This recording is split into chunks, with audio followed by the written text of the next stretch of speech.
Hello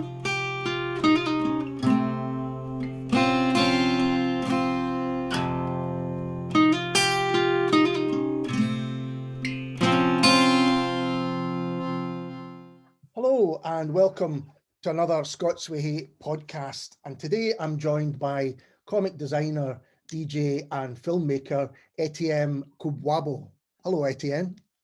Hi, how you doing? Thanks for having me. I'm excited to speak to you. Oh, I'm really pleased that we could catch up because we're going to talk about Beats of War that I'm showing to the camera here, which is, it's a comic, but there's so much more going on around it, which we'll talk about as we come to it. But it's Scotland's first black superhero, E.T., who is a kind of alien in new surroundings, and those surroundings are Glasgow. So what's the inspiration for it? I moved to Glasgow in 2009. So when I moved here, I struggled so much to fit in, first of all, with the language and, going to university and college, making friends. So I kind of struggled that way to get into the system, make friends, figure out how things run here. And I made some really good friends after a few years in college. Obviously, I learned how to speak English. They showed me how things work here. I had a bit of iron blue, tested some haggis, a bit of Scottish. But I also had some negative experiences like living here because obviously coming and meeting my family who are already here, when you come to a Western world country, you've got this positive mind. You feel like it's like the perfect world, no problem. But I got some things like being stopped by the police like a couple times because I'm driving a certain car, or having a security guy follow you around in the shop, thinking maybe you can't buy something or you're gonna steal something. So all these things that I experienced living here, I just never knew how I could convey or communicate to the world how I feel about these experiences. And one time it was like 3 o'clock in the morning. That's when I always get the ideas. I was like, what if I could create a superhero and just kind of like bring in all these elements of things that I've experienced living in Glasgow. And that's how Beats of War was born. Because I believe you studied filmmaking, didn't you? That was what you were doing at the college. Yeah, I was doing filmmaking with Clydebank College, which is now merged with another college in Paisley, which is west of Scotland College now. That's why I did my NC to HND, and then I went to Cardone University to do that course. But along the way, when I was doing that, I was already shooting videos, doing stuff for people for free. And yeah, I was really experienced. And I also did my first feature film with a friend of mine, and I'm currently working on a second one, yeah. Because I was wondering whether you obviously superhero films are big business, are big deals at the moment. If you were originally wanting to do this as a film, or was it always going to be a comic book?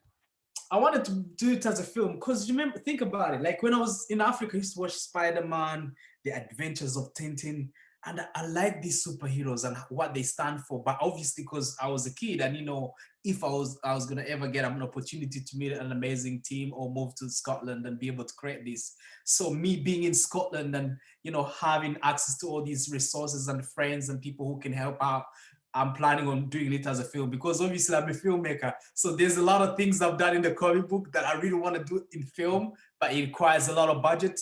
Yes. And I wanted the people of Scotland and the rest of the world to be introduced to the character first of all before you smash them with the film. But yeah, I've got a plan of doing it as a film. I want to represent Glasgow and Scotland to the world because a lot of American films come here and they start changing traffic lights. They start making it look like New York and that. I'm like, imagine having our own character that is connected to the city. Like Braveheart. When you speak of Braveheart, everybody thinks about Scotland. So I want to have a superhero that represents Scotland and, stands for the people of Scotland, and the rest of the world. It's funny you should say that because I was watching World War Z for the first time. I'd never seen it before. And I'd forgotten that they filmed some in Glasgow. I thought, that's George Square. That was running about George Square. And the clip was like about 5 minutes in the movie. And that scene is Philadelphia, you see? I know, we both know that's Glasgow, but I know that's how film works. They have to cheat with exterior photography. But I want to create stories that are best here so that when you see this movie, you can tell, oh, this is Gorbals, or this is Paisley, this is what's going on. So people outside the world would be curious to want to find out these places. You know, like when you go to Brooklyn, New York, you're always thinking about Spider-Man, you know? There's some connection it builds with the people, and you know, it helps people have a strong love for that country that represents these superheroes. So that's what I really want to do. I think that's really interesting because there are certain cities in the world, and New York's an obvious one, Paris is another one where that's so iconic because they've been on film so often, so many times. And whereas Glasgow is used as a backdrop often, but there's not that many representations that are well known around the world. Yeah, exactly. That's why when you see the comic book, you will see the Queen Elizabeth Hospital. If you start looking at the buildings that we put in the comic book, are the actual buildings where people live in. Like the exterior photography is real reference to Glasgow and the rest of Edinburgh and Scotland, because we want to highlight that. You know, if we don't start celebrating our own city through film and you know, books, I mean, who's gonna do it for us? So yeah, I'm pretty excited, and just knowing that some kids were calling me this, we know this hospital, we've been there before, you know, and yeah. You can tell it builds that hype and that whole excitement. I love it. I love it. It's a really important thing because I think not only are you maybe promoting the city elsewhere, but you're making the people that already live there feel prouder about where they are and things. Just if people can see on the cover, and those listening, you've got the Finnieston Crane and the Squinty Bridge, you know, down by Finnieston on the cover there, and there are plenty of other. It's a real joy to go through it and go, oh yeah, that's, you know, St. Vincent Street or whatever. Yeah, and there's a bit of Scottish humor as well, you know. You have to. There's some people from London and New York who've already, they're like calling me back, like, what does this mean? I'm like, yeah, this is what it means to you guys. So, so it's good to have that little sort of touch to it, so that people of Scotland can feel proud to be connected to this character that stands for something. So I'm really excited, really. Like if you see the sort of like work process we go through trying to write this and make sure that we show these places of Glasgow, it's crazy, but it's all fun, and I'm excited about what's to come. And it's a really interesting way of, if you are looking to make a film, you're not just giving a written synopsis, but you're actually showing some visuals here, which I remember reading Mark Millar's The Ultimates, which was his take on the Avengers. And this was the first time that Nick Fury looked like Samuel L. Jackson before Samuel L. Jackson played Nick Fury. Yeah. And you think he's basically pitching to make a film, which of course they did eventually. And I could see the same thing happening with this. Was that always in the back of your mind? Yeah, it's always been on my mind because obviously, you know, as a new filmmaker right now, I've worked on a psychological horror film. Right now, I'm working on a drama thriller. I'm trying to stay in my lane with budgets and the type of film I can do right now, but having a vision at the back of my mind.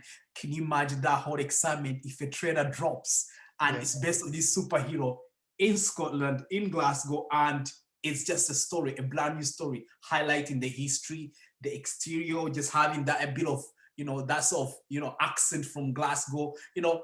It's just something that the world needs to have a taste of, and just I feel like it's something I've always had at the back of my mind, and I'm gonna do it. I'm gonna do it. Excellent. And so this is issue 1. Yes. How have you got a kind of idea of how long you're going to tell the story for, or are you just? Okay, so yes, now I get too excited. It feels like the first time, you know, Captain America grabs the hammer from Thor when I'm talking about these comic books. But I kind of written down a synopsis and structured idea of the whole plot from issue 1 to 10. Right now, we kind of like going through scripts of 1 to 5. So every year we will drop 2. I'm not going to mention which date, but it's going to be mid-year and the end of the year, because people keep emailing us. They're like, when is the next issue out? You know, we want to know what happens with the Raza gang and whatever. So we're gonna do up to 5 issues, and then from 5 issues, we're gonna go to like a backstory of Etie's mom or his sister, or a backstory in Glasgow in 1920s. Can you imagine Glasgow in 1920s in a comic book? I think that would be really freaking awesome, because I've been doing a lot of research and I was like, whoa, there's so much I don't know about Glasgow and Edinburgh, and I feel like having that in the story would be very mind-blowing. Well, Absolutely. And I was going to ask you when the next one was coming out as well, because I can't wait to read what goes on. There's a fantastic last page where you kind of meet, as you said, the Razor Gangs. And I don't want to give too much away, but there is a feel that this isn't just a brand new gang. This is a gang that's been there over a period of time. So it's interesting to hear you talk about the history and perhaps going back to the history of the city and the other places in Scotland.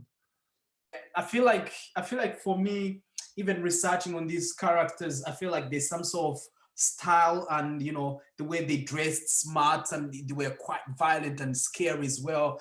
And I feel like highlighting stories like that will make people of Glasgow be like, oh, this happened in our city, we have to embrace it and know this has happened.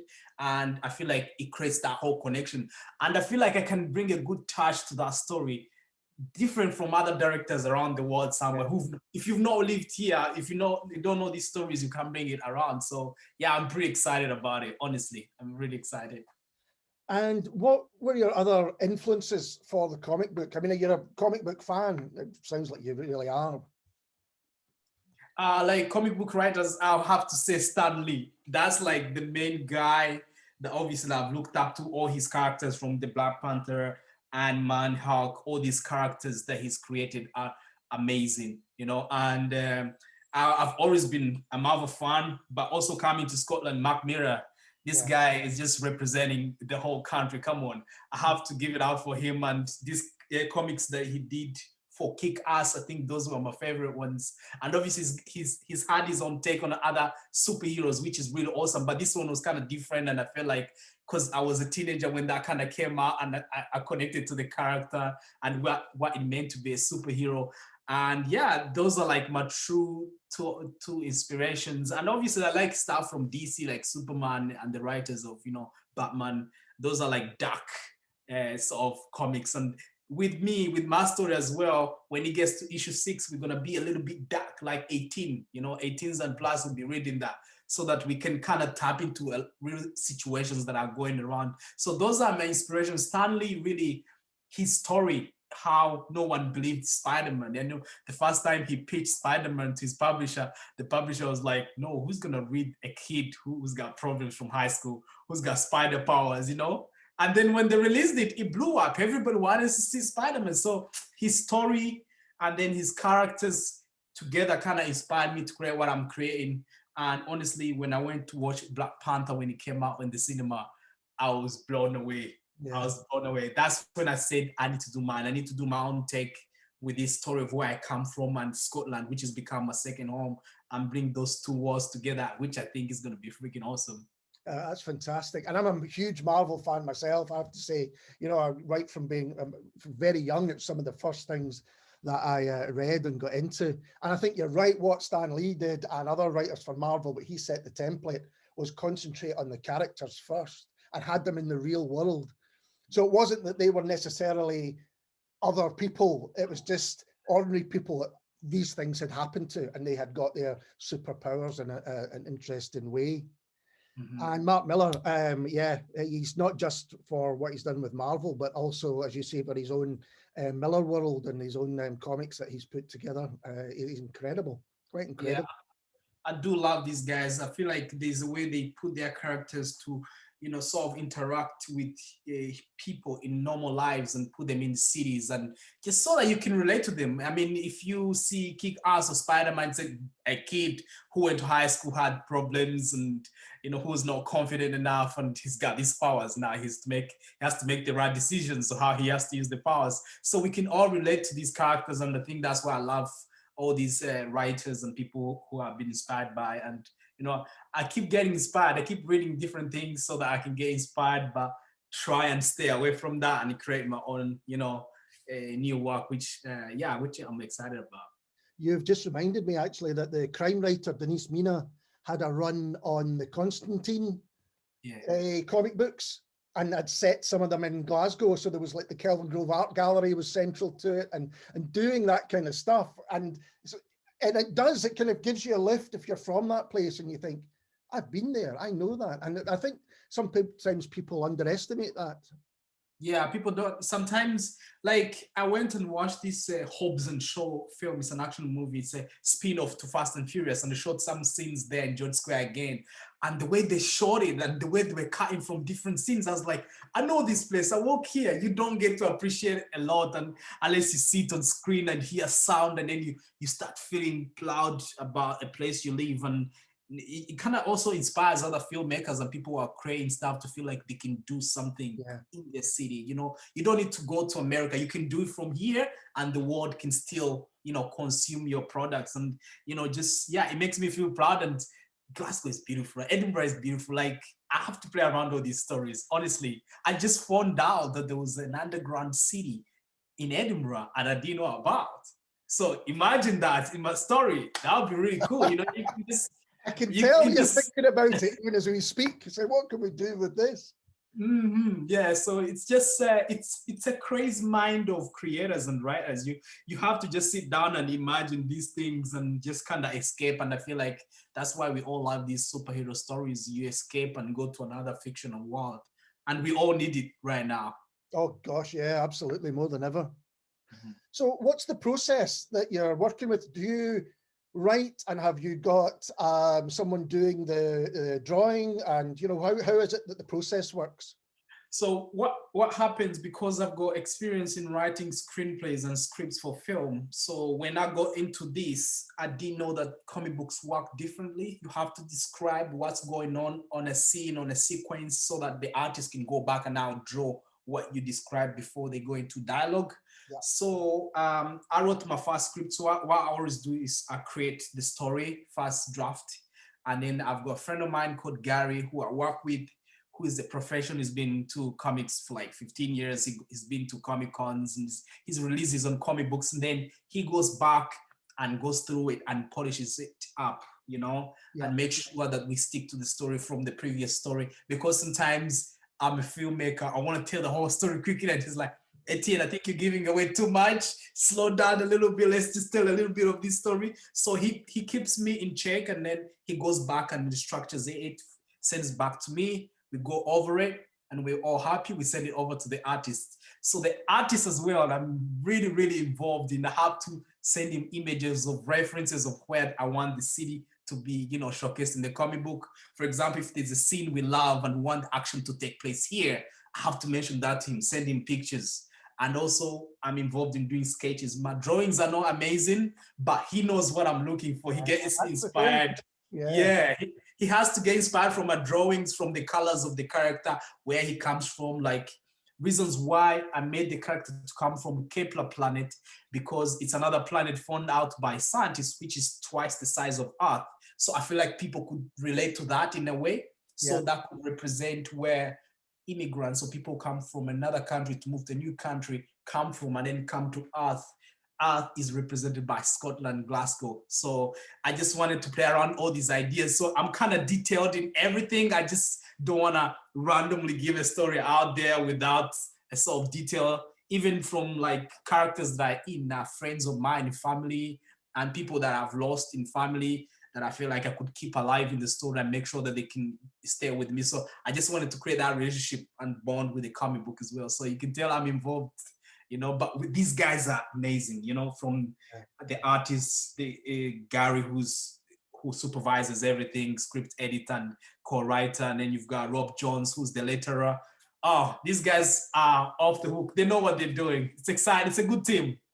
It's an important relationship. I mean, perhaps the most important one in comics. As you say, it's different from making film or TV or something. You really have to understand how everyone else works, don't you? Yeah, and I feel like teamwork is the only way you can actually do stuff, because sometimes you do something and then you also get like, you don't realize how the audience might react. So having other people's input that you're working with kind of gives you another perspective on where to take the story, or how not to rush quickly into the story, and how to kind of introduce certain characters in a way that is quite interesting as well. So sometimes I open up a story with some characters falling from the sky, and then Gary could be like, can we bring that to the end? Kind of keep that exciting so that people read looking through this character, and then they find him at the end, and then we want to know what happens with this character. So it's just that sort of teamwork and respect for everybody's sort of expertise that kind of keeps us grounded, and we know that every feedback is good feedback, and that's how we, we get the right work out there. So it's always a back and forth process, but I absolutely love it. The guys are awesome and they know what they're doing. And it really works. I mean, you've got this fantastic cover, which invites you in to read it. And then I won't show the final one, but you've got a great last one as well, reveal, that makes people want to know what happens next. And I think those two things are always hugely important. Thank you. Who came up with the design concept then of the what's the word I'm looking for? The space outfit. How was that designed? Because there are bits in the book where you have got the kind of concept art. I can show that, I'm sure. Yeah. Yes. Is that your concept art?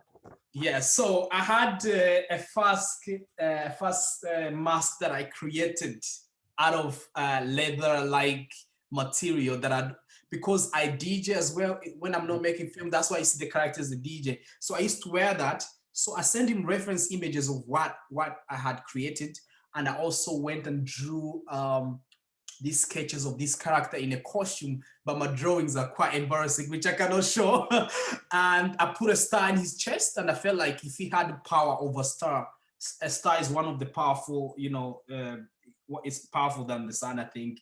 And I feel like if he had that sort of power from his chest, and it's represented where he comes from. So all these sketches from the initial idea was mine, but Ben took those ideas and made them 10 times better. Like, this guy is just crazy. He looked at it, he's like, Etienne, I think I can give him a little bit of an upgrade. I was like, okay, let me see what you come up with. And then he brought these sketches, but also looking at the concept of the characters, the Etiennes, where they come from. Yeah. Those are based on the character references of people in Congo from old characters. So there's a hairstyle they used to have. So I wanted to have that sort of style. And then he suggested, look, how about we add in some sort of high-tech sort of machine that works on their brain, which makes them fast or something. So all these ideas, we kind of added them together, but I had these references that I sent to him, and he kind of like made them better. Honestly, this guy is just, it's just the right people. I mean, like, you need the right minds on these things to kind of create an epic project, isn't it? Absolutely. And you mentioned that you DJ there, and there's also a musical link as well, because before Christmas, I think just before Christmas, you released a single, DJ Etienne single. Yeah. I released so every comic book we release a soundtrack single for each comic book. Reasons why is because I feel like if you've been to festivals or to music shows, you see how music brings people together. And then I kind of wanted to have that element of music that he comes from a planet where he's never heard of music. Right. And then he sees how it makes him feel and how it brings people together. And because music is a universal language, it doesn't matter if you're Black, white, Asian. If you're in a music festival and see how people are enjoying music, it's just that universal language. Everybody's happy, they're having fun, people are falling in love. It's beautiful. So I feel like having that element in the comic book was really paramount for me. And really, so every issue, there's a song that comes with it, to kind of talk about a little bit of a story in the comic book. That's why Love for an Alien single talks about him crashing somewhere at the back of the house, and then he's introduced to this world. So it's the introduction, bits of all each one. So just so that I can give something to the music people as well. And when you were DJing, what was your kind of life like then? What's that side of life like for you? I mean, for DJing, I've got a lot of my friends, like I've got a band called Jerry Jen, who are my friends. They're in Sweden. I've got Jake Lewis and a couple other musicians that I work with. We two have been to Canada. We've done Electric Fields, all these big festivals in Glasgow. And I started off DJing in clubs. And then I met these friends who are really taking their music very seriously. And they're like, they've got shows. Do you want to travel with us and DJ for us? And I really love that whole sort of concept, of DJing and opening for them and, mix their music before they perform. So and we traveled the world. We've been to New York and it's just a great story, and I've kind of brought in that sort of vibe and concept to the comic as well, because I feel like most of my friends are superheroes to me in some way because they are doing certain things to change the world. So yeah. And you've also directed, I take it for your friends, quite a few music videos too. Mm-hmm. Yeah, So, yes, I've directed, yeah, lots of videos, over 250, I think. wow, Music man. videos. Yeah. Yeah, so I started off with music videos because it was the quickest way for me to tell a story. And just getting into film is quite scary. You know, knowing that you're going to shoot a 1 hour and 30 minutes film is scary. And obviously, doubts because you're not sure if your script is going to work, how people are going to, you know. So I started off with music videos and freestyle videos because I wanted to get a bit of experience with cameras. So I started shooting nonstop. And then about 2017, I decided to be like, no, I'm not going to shoot any more music videos unless it's a good pay or it's my project. I'm going to focus on film storytelling, which has always been my passion. So film and comics. And hopefully in a few years, I'm going to do Beats of War movie as well. That's just kind of like getting people ready. Let them read the story in the comics so that when they go to watch in the cinema, they can be like, we know this place. We know the story from here. Yeah, so I just want to build that sort of audience of people who see my stories and see my take on storytelling. Yeah. But it must be a really good way of learning the trade, if you like, of filmmaking by doing videos. I think sometimes things that you get taught in college, but you need the practical side of it, don't you, to get better, I think. Yeah, honestly. I mean, college, they'll teach you basics. I mean, if my lecturers are watching this, they'll probably say like, that's true. Because I was always borrowing cameras out of college, and college always called me like, who's got the cameras? We need them for the other students. Etienne took them for the weekend. He's not returned them yet. But it took me a year to pick up a camera. I was really scared of what I could create and if how people are going to judge it. But I think the more you practice and see what's done online, what I did is I watched a lot of tutorials online behind the scenes, and I'm like, these guys, what they're doing, I can do as well. So I started experimenting and shooting, and you know, the more you do it, you start figuring out how it's done. And like you said, it's practice. You have to practice almost all the time, you know. And you said that you been in Scotland for 10 years. Did you say, was that right? A decade ago? Yeah, 10 years now. Yeah. And have you seen Scotland kind of change since you've arrived? Um, uh, Scotland, for me, like from a film music perspective, because that's sort of the industry I'm in a lot, and now I'm new to comics. So like it's changed. Like there's a lot happening now in the entertainment. There's a lot of film stuff happening. I've got a lot of artists have got stuff going on. People are releasing books, you know. And I feel like when I got here, there was a little bit of, you know, there wasn't much going on. It was more like maybe football, you know, these big games going on, and we're like club nights. But now there's like a new scene of artists who are creating stuff, different content from film, music, and Glasgow is growing, honestly. I mean, look at how many films are being shot in Glasgow now. It's really changed even in the infrastructures. You can see how we have the hydro now. When I go here, there wasn't the hydro, you know. Yeah. And yeah, I think it's changing, and I think companies now are working with local musicians, giving them opportunities, you know, to kind of get their music out there through shows and stuff like that. Even BBC Scotland is doing some good stuff with young people. So it's slowly changing. I feel like things are changing, and we'll get there. Because I think how you work is really interesting. I think, you know, across different genres, you know, you're not kind of going, well, I'm a filmmaker and that's it, or I'm a musician and that's it. And I think that is what's happening more and more, that people are not just, you know, defining themselves by doing one thing. They're actually looking at how they can maybe do cross genre or work with other people. There's a lot of great collaboration, I think.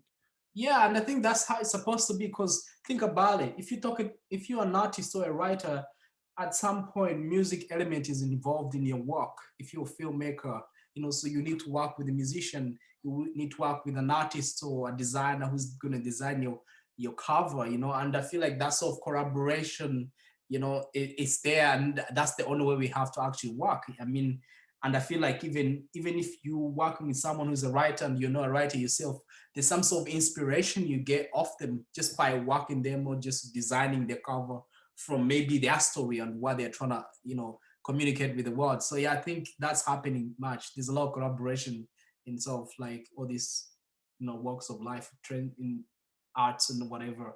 Yeah. And so what's next for yourself, but also what's next for Beats of War? So Beats of War, we're gonna have issue 2 this year, and probably issue 3. I don't wanna jinx it. Issue 2 is coming in a few months. We are like on it right now, and issue 3, fingers crossed before the year ends, because I want to give people the stories. And I'm gonna start shooting a new film, a drama, about July, August, depending on the lockdown. So Beats of War and the film, that's it. Well, it's great because, as you mentioned earlier, now more than ever, people need new stories and they need to be taken almost out of themselves and reimagined. Yeah, there's people in lockdown, people have been locked down a lot. And apart from the virus, people have been mentally affected in some way. And me and you both know that we miss the cinema, don't we? Yeah, just go to the cinema, grab your popcorns and just have the experience of a movie and just go home, because you can't escape in some way. It's not the same at home, when you sit down and watch something. Yeah, there's so even going to a music show, or a drama theater thing that is going on. And I feel like, people need to escape. It's been tough for people, and I'm looking forward to a time where the government says, okay, lockdown's lifted, now you can do this, you can do this, you can do that. And I think it's going to be exciting, and I feel like people will appreciate being alive and being able to, walk the streets again and do things that make them wake up every morning. Oh, absolutely right. Well, Etienne, it's been an absolute delight to talk to you. Thanks very much. No worries, no worries. Honestly, thank you so much for inviting me on your podcast. And I cannot wait. Just let me know if you need anything from me in the future as well. I will do. And we'll be back soon with someone completely different. Cheers.